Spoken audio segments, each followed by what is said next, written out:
Right. Uninterviewed in a nap. Oh. Allison's going to do the introduction. Thank you so much, everybody, for joining that run portion. Thank you.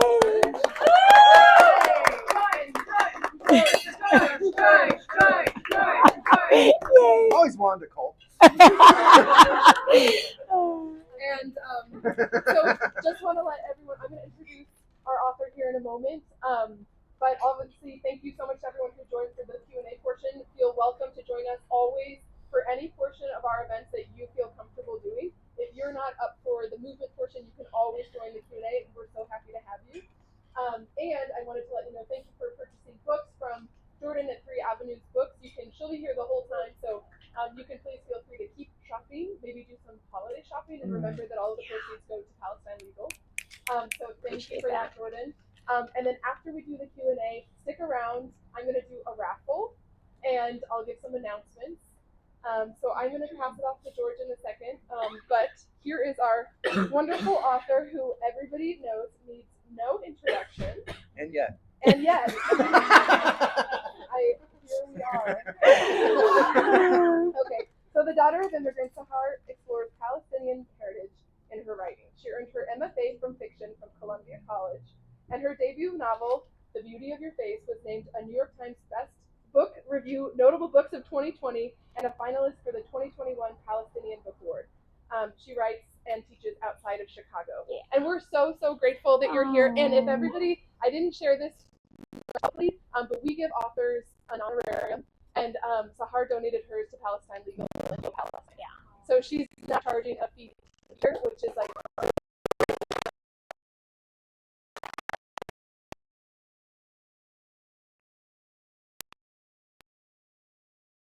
That's fine. dead. All right. Okay. Like my soul. So Allison asked me to prepare a couple of questions. I don't know how many of mine we'll need. I'm sure this group has plenty. But one of the things we talked about in the run was the role of religion. I think when I think of lots of American second-generation literature, that generation in the books is almost always drifting from their family's religion. One of the books that Read and Run has done is Not Your Perfect Mexican Daughter, and she's less Catholic than her mother. Erica, yeah. Your book is the opposite, and I'm curious about that decision and how you frame that. Yeah, well, I want to answer all questions, but can I just take a moment to say thank you all for being here. This means so much, to be able to gather with readers. I missed the first round, when I received this wonderful invitation from Read and Run Chicago. But I also believe, that there are these amazing forces, that move us forward, and that we're doing this again now, a year after the genocide, is profound and impactful. It's also the anniversary of my mother's passing. So I'm wearing Al Khalil, which is the village that she was from and her family.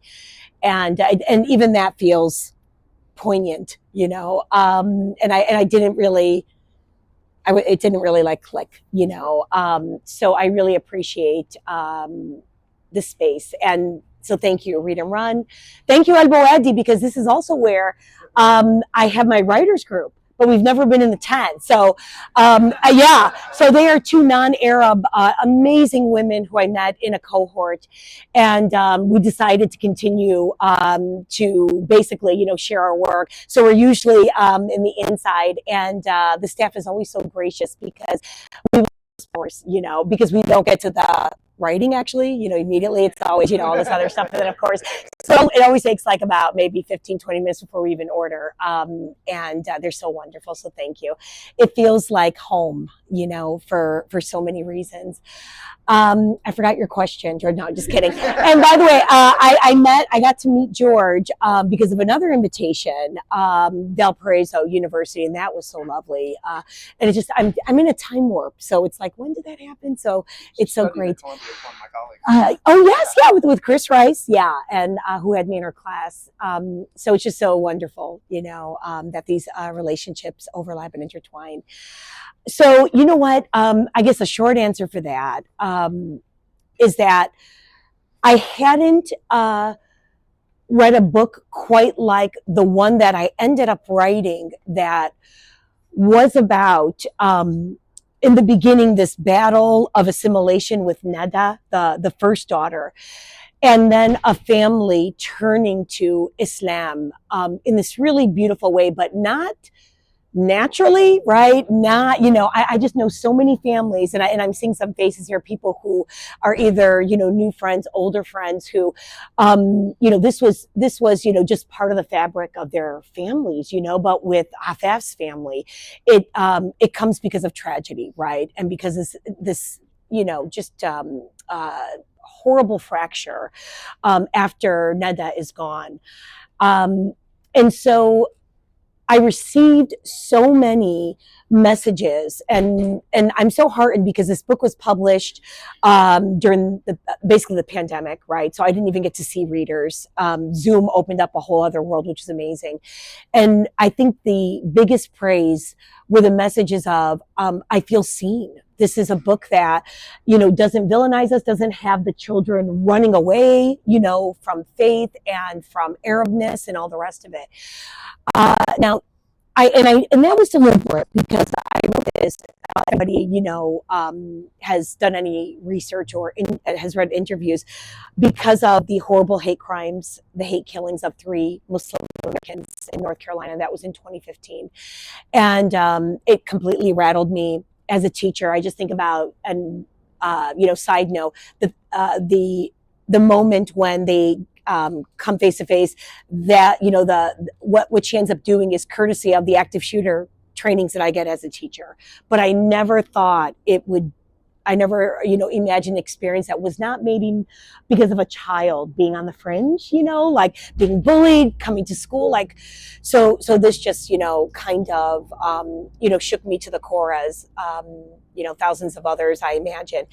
And so was it responsibility? I don't like to think about writing fiction that way. I know that I wanted to investigate what compels a person to pick up, a weapon, to order a weapon, and then go, to their neighbors and just shoot them in cold blood. And then it just kind of took off from there. So I knew that post 9/11, I wanted to write something that felt honest, I suppose, and truthful. I know this is fiction, but, I think I found probably and discovered most truths through fiction, amazingly. So I think that was pushing me, George, and propelling me, but I didn't want it to come off as preachy, pedantic. I was so interested in this also being a nuanced journey to Islam, because there are some of us who identify as just being cultural Muslims. That's typically where I think I stand, until people see my photograph, like, oh, she's not even wearing hijab. And I got to be honest, I'm not courageous, so I could have done this research, right, seriously, and I could have gone out, but I was grateful to have people who are close to me who wear hijab, and I've been to hijabi parties, which also makes its way into the book when Afaf decides to. It felt like a really wonderful opportunity to humanize Muslim Americans. So I'll stop there. No, thank you. Yeah. I've got tons of questions. Y'all don't have any, but let's do your all's first. Yes. Does anyone have a question they'd like to ask? Well, I really appreciated that you didn't name the shooter. Mm-hmm. Why did you choose not to name him? Yeah. It would have been too close, too familiar, too intimate. I was quite frankly worried about even giving him page time. I knew I was going to stick to it, but there were agents who didn't want to pick up this book because they wanted me to eliminate him. So I knew that it was going to be contentious. And in some other messages, and even reviews that I was tagged in, people would say, I just wish you would have dropped the shooter because we loved Afaf so much. But I was very deliberate, and just based on, I suppose, what I just said before. So just and maybe that was just my way of kind of, setting up a buffer, But I'll tell you, I saw him clearly. It was actually Afaf's character that changed, in the drafts. Yeah. And so it was not even a single person. It was going to be multiple people, and it just did not come to fruition. So I couldn't. And then when I realized, in the same way that I kind of give background for the shooter, we get an idea of, his dysfunctional and abusive upbringing. I thought I'd have to do the same with Afaf, but I didn't realize the parallels as I was writing. So the fact that they both had a sibling who just leaves, right? And it kind of feels like abandonment. The fact that they are the children of immigrants, I promise you, those were not like consciously, but I always think, but the subconscious might, right, still, kind of break through. So in the end, that also felt good, for lack of a better, sometimes you say, oh, good and whatnot. Oh, thank you. I appreciate that. Yes, and here we go. I just need, a few stimulating, women, and then, we're all set. Oh, thank you. Step. Yeah. Right.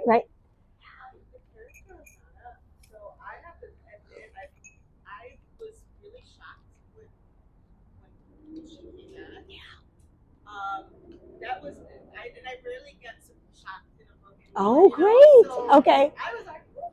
Yeah. Because there's a blurb in there when the sister goes to a neighbor's house for Halloween, and you put the character, the older mean. That was the aunt? No, not the aunt. So Afaf, when she was going trick-or-treating with her aunt? You're right. Oh, okay. Yeah, because Ned, that would have been gone by then. Yes. Yeah. I really thought you were setting that up for him, like kidnapping her? Okay. Actually killing her. Wow. And that maybe might come out in the end. Yeah. By the time I got to that part, I was already like, no, that story's not going to be developed. So when she appeared, I thought it was going to be the father's ex-lover. Okay. Are you a crime podcast person? Okay. Okay. All right. Oh my gosh. This is amazing. This is amazing. First of all, I should record that because that's another plot line, and I love that. And by the way, before I get to what I think is so amazing, the idea of like a killing, a murder, when the detectives come and she sees like the photographs, I did want to kind of pay tribute to Black and brown girls who often, right? I'm thinking about the Invisible Institute of Chicago, who I just heard about. And actually, my good writer friend, she is a part of it, which is how I found out. And just the lack of attention that goes to, right? Wow. So here's the thing. I have the whole, if anybody wants to do the true Hollywood story about certain parts of this book, one is, that was my original. It was a love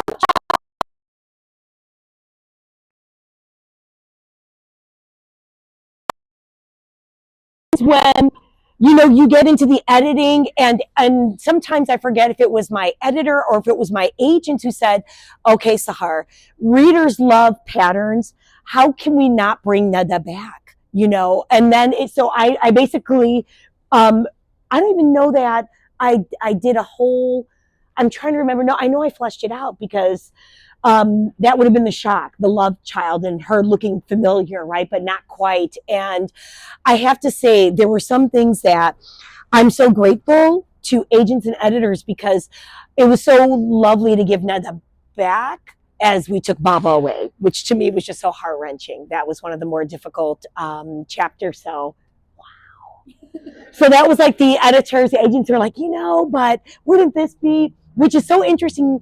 And I'm not used to that because I have written so many short stories, but I have learned a lot in the writing of a novel, So the fact that you're also surprised is great, because, patterns, we want patterns, but we also want, I think, an audience to be surprised, But wow, snap, I love it. Yeah. And there were other things, so maybe I can get to that maybe a little bit later. Some surprise changes. Yeah. Well, piggybacking on that and coming back, to me, it brought closure, right? Because it brought her back home and knew that she was safe or alive. But then and Right. I've read a lot of it. To begin with, like a Bob's initial reaction, like really, Yeah. he followed the American, Right. you know, culture, like, you know. So to me, like, there should be a second book. I just want to know more. Yeah, amazing. No, I appreciate that. And it would really solve the misery of, having to produce another novel at this point. No, though. I actually have one on submission, and I'm actually working on a third right now.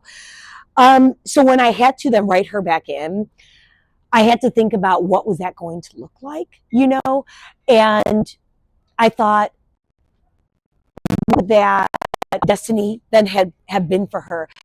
So this is me again creating conflict, maybe irony that she did go off, she did marry a white man who then went into, but there was a suggestion that it hadn't been easy for her. So I didn't want Afaf and Majid, who's so angry at her still, right? It was more difficult for him to forgive.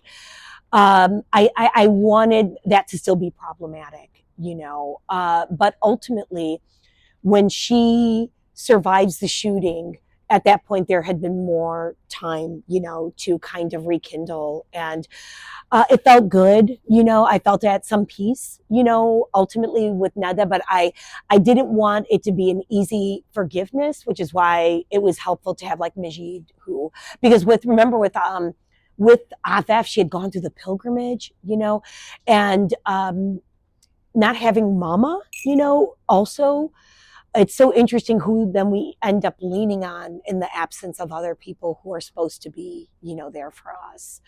And it's interesting because I also don't go into a book thinking about it's going to be about forgiveness, the themes of forgiveness and, whatnot. But that is also what those were the responses I got back, is that this felt like a book about letting go and forgiving. I hope that answers your question. Yeah.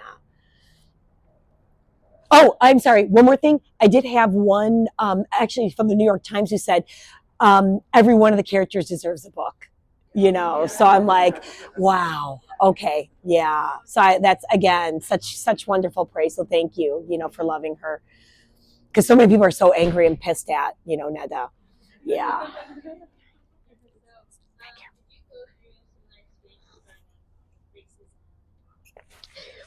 Yeah. You know what? I'll say. People will ask if Afaf is me, and she is so not. I'm actually Majid. So I'm the straight shooter. I am the nerd. And so, oh yeah, when I had to develop the whole chapter when she was a teenager, I'm like, because again, I was, my sisters probably were more adventurous than me. I was just like, and I love school. And oh, I'm so grateful because I had teachers who uplifted me, who elevated me. I remember my first grade teacher who could see that I could read. I was in the Cardinals. I was not in that lower. That comes straight from it. Yeah, I was in the top tier. But a few of my sisters did not have those experiences. So I feel grateful. And it was only until high school that when that kind of shattered for me, because in junior year, an AP language teacher didn't think I wrote this review of Beaches. Remember Beaches? Okay. But come on. I mean, this was like a tearjerker. And so when she said, I want to gauge your writing, I did it. And I actually told this story with Second Story in Chicago. She returned it with an F and then scratched that out and then gave me a B-. Are you familiar with the word plagiarism? I'm like, and then after all that, she had gone to another teacher, and the teacher said, that's how she writes. And then I'm like, and still I got a B? And I promise you, this is the story that I tell my high school seniors as they're writing their college essays. I'm like, so think about that moment of disillusionment. And here with Afaf, she had so many of those moments. And it was actually quite painful to write. So I was sheltered in terms of like teachers, but I can look back now. We didn't have the language. We didn't understand what microaggressions were, right? So I grew up in the late 70s, 80s. We just knew that we would smile and bear it because we didn't want to rock the boat and we wanted to maintain relationships. So I would say that there were certainly many moments that I think I probably have absorbed from the collective, because when people react, like I'll get, tearful messages from cousins and even my own sisters who are like, we remember that, or we remember something similar happening, you know, like that. And so I was able to draw from many different, you know, places. Um, yeah, yeah. And even the mental health issues with her mother, um, it's, yes. And I think of all the lived experiences, but then again, the things that I've absorbed, even just through storytelling. I hope that answers, that question. Yeah. My students often think of like Islamophobia as like 9/11 happened and Islamophobia magically started. And what I always teach them is that they need to understand that there was hundreds of years of history, Right. and that Islamophobia was the framework in which Americans interpreted it. It's like the most famous representation of Palestinians I can think of for the 80s is the terrorist at the start of Back to the Future, that are like the inciting incident of this movie that has nothing to do with the Middle East. Right. Are these random Palestinian terrorists that drop in. And pop culture in the 80s was like littered with like Iranian sheikh wrestlers and Palestinian terrorists. Right. And I remember people saying to us, do you fly TWA? Trouble with Arabs. So talk about, awful. And thank you for saying that, George, because this is the problem that we're facing with October 7th, as if there wasn't, right, this whole other history. Yeah, appreciate that. Well,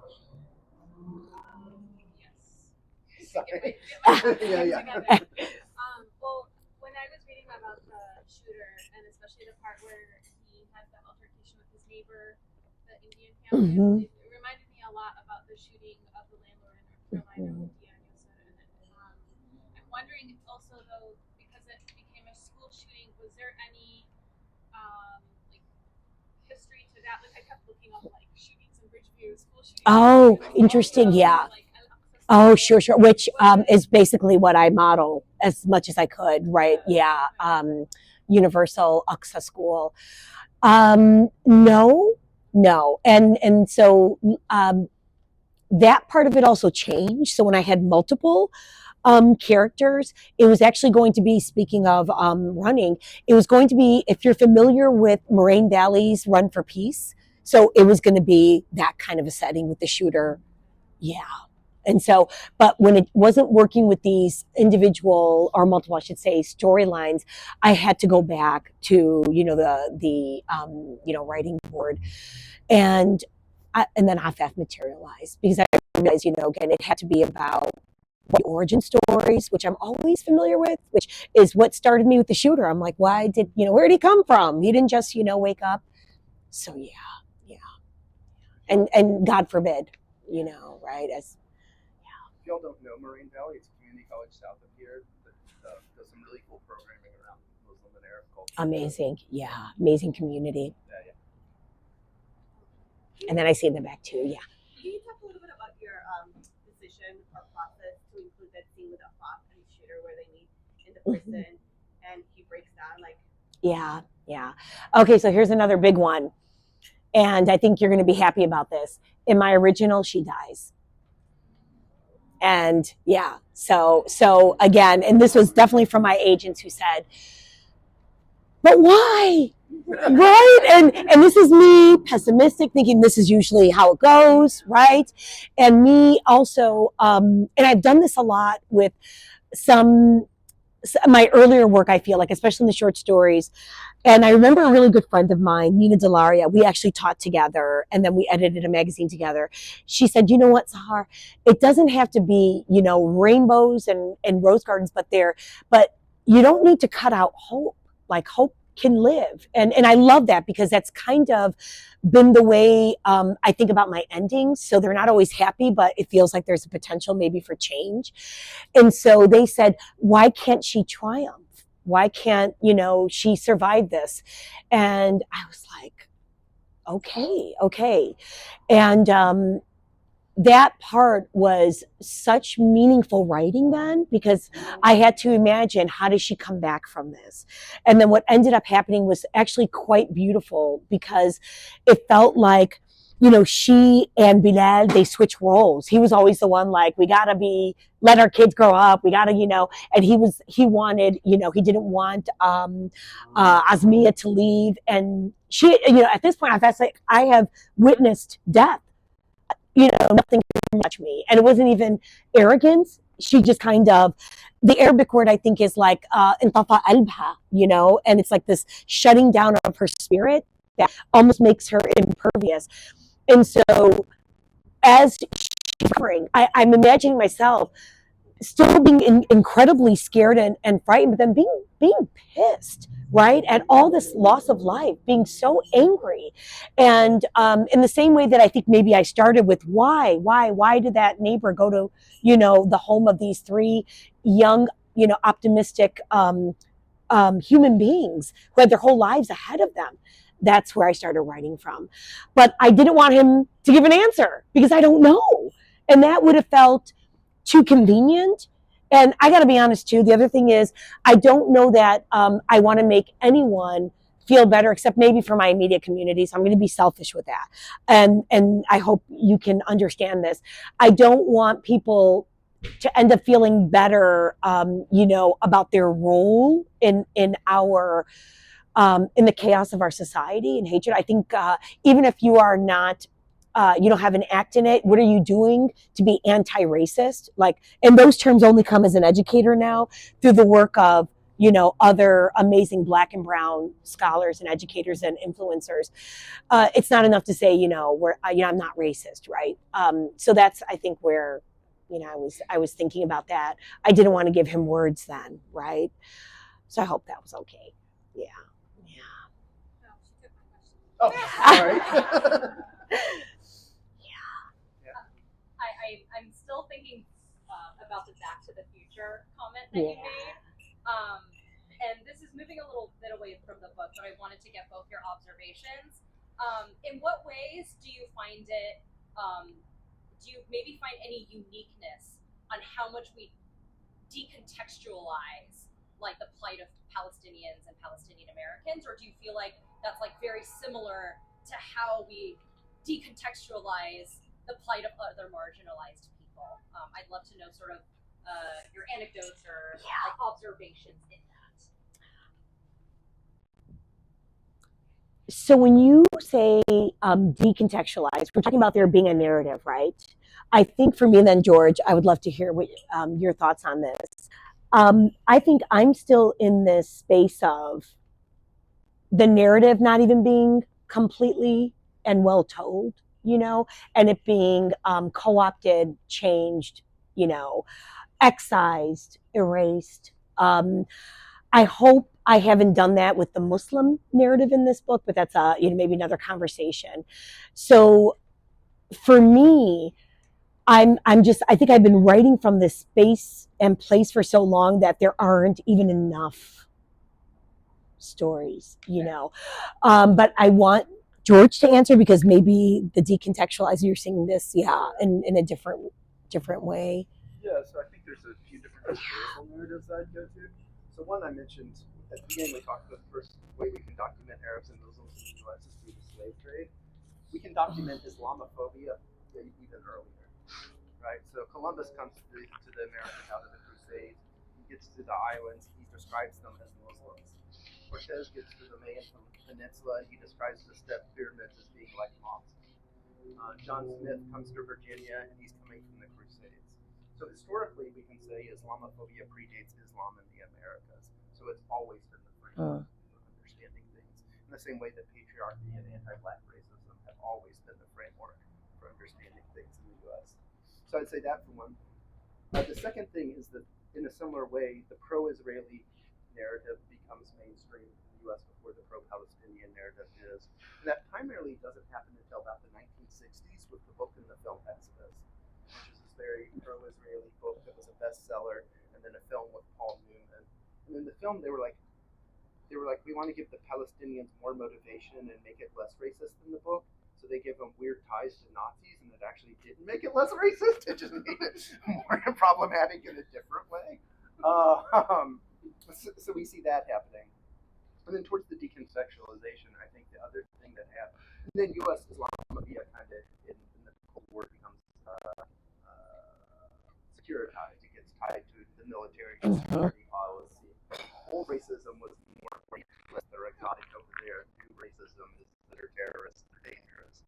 And so we see the other thing to your decontextualizing is that there's money on the pro-Israeli side that there isn't on the pro-Palestinian side.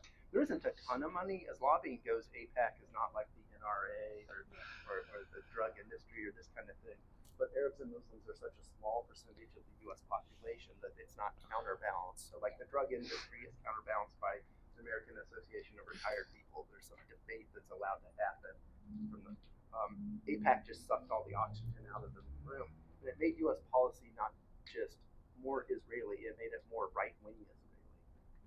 So the American discourse is sometimes farther to the right than the Israeli discourse on Palestine, which is really horrifying, and it makes it harder to get good information. But I will end with something positive. YouTube, TikTok, Twitter have made it harder for the Israelis to control the narrative. Right. People can put things online. Yeah. We get over those walls and over those borders and communicate out in ways that we didn't see 20 years ago. Yeah. I was working with a theater company in Vermont this summer, and we did parades where we walked in the streets of Vermont with Palestinian flags, and I thought that, and people clapped. Like, Right. And I didn't think that would ever happen in an American city. So Yeah. I think there is some Right. learning. Sorry. Oh yeah, no, and this is great.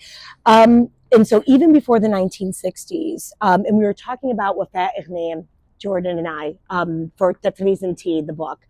I was in a cohort with her, and I learned so much about the Palestinian embroidery. But I think what is also interesting about Palestine is that the work you talked about, Orientalism, there was so much work that was already done and laid out in terms of Palestinians not being a people, but nomadic, not really indigenous and that kind of thing, which, right.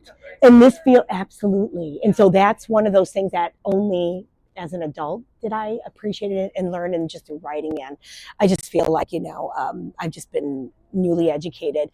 And I say that only because I've been writing short stories around the different Palestinian Tatreez.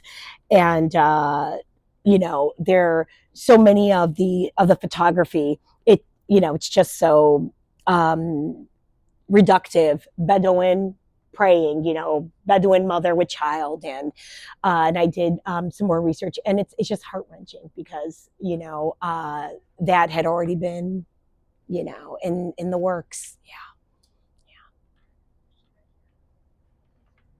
I just have one question. You talked about the origin story of Asaf and Shooter. I wondered if you had an origin story in mind for his mother. It seemed as though she had experienced some level of trauma in Palestine, and really brought that to her relationship with her husband and the conflict that he had with that. Yeah. A lot of people ask about Muntaha, and people think that it was the shooter who was hard to write, and it was actually Muntaha. So for me, and I think people are surprised by that. And she's another layer. Arab Muslim mothers, but in this crosses cultures, we're going to have some who are just so amazing and functional.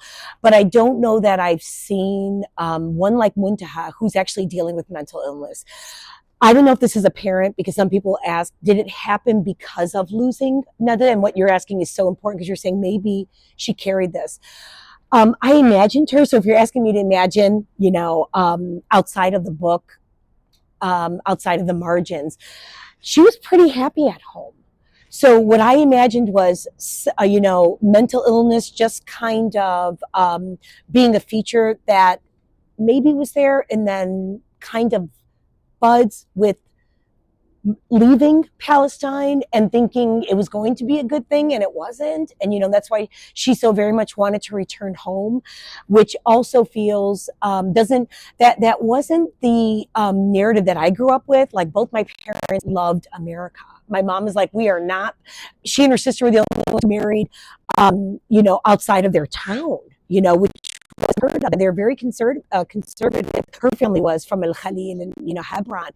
So she loved my dad, certainly, but she wanted to come to the States. And Muntaha, I think she probably more or less symbolizes, this bogus American dream, and the failed experiment of assimilation, and all the rest of it. So I was thinking about her as having features, but did not, kind of manifest maybe until what in her mind became displacement, not starting over or starting new, in this country. I hope that answers, that. Appreciate it. If you're okay on time. I am, yeah. I was curious about the title of the book. Yeah. Is that a reference to the Bosnian Roma or to her relationship with Coca and putting on the hijab, or is it a metaphor for the superficial assumptions people have about So that was another thing that changed. The original title was The Declining Day, which to me was a reference to Salat al-Asr. So that late afternoon prayer when the sun isn't setting yet, but the day is starting to retire. And my agent thought that might have been too, oh no, this is going to be a book of tragedy, so this idea of declining. And I think, again, that's where I was, because, I was going to kill off Afaf, right? So this was me. This is where I was. I'm like, and so it became one of those amazing things again in the publication where all these things like, oh, now we got to think of a new title, and they're helping me kind of rake through. And we said, well, yeah, what about the song? Because some people they forget about that. They're like, where did it come from? So thank you for remembering. It was from that Bosnian folklore song. So we decided that's a beautiful image. And then, of course, it became all these other things that you mentioned. So was I deliberately thinking about that? I don't know, maybe consciously not, but then I realized how much later on when I started getting interviewed, of course, our faces are emblematic of our humanity, right? And how does that get distorted when when other parts become concealed with the hijab, right? And so it really lent itself to some broader, conversations. So I'm so happy to hear what you were